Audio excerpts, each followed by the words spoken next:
let's take a look at how to control the windshield wipers on the Dodge Hornet.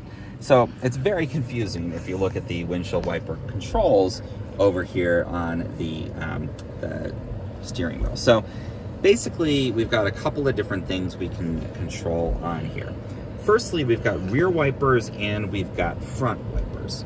Now, if we want to spray, for example, we can pull towards us, and that's going to spray on the front.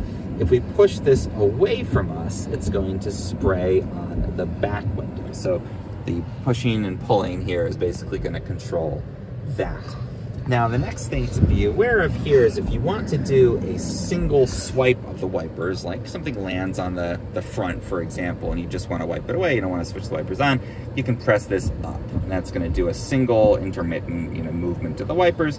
Likewise, for the rear, we push it down.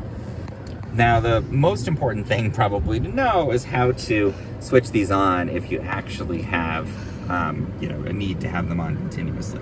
So if we're at the 0 setting here, which you can see over on the side, then there's not going to be any windshield wipers.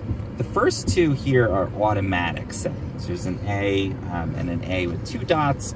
Those are going to indicate that it's on automatic. If we start to get rain, it's going to automatically switch those on. Now, what if we want to really power up the wipers or have them on even without the rain?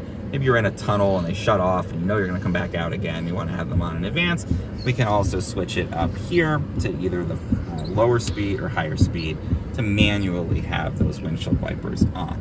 So again, a little bit confusing, but once you get the hang of it, it's not too bad.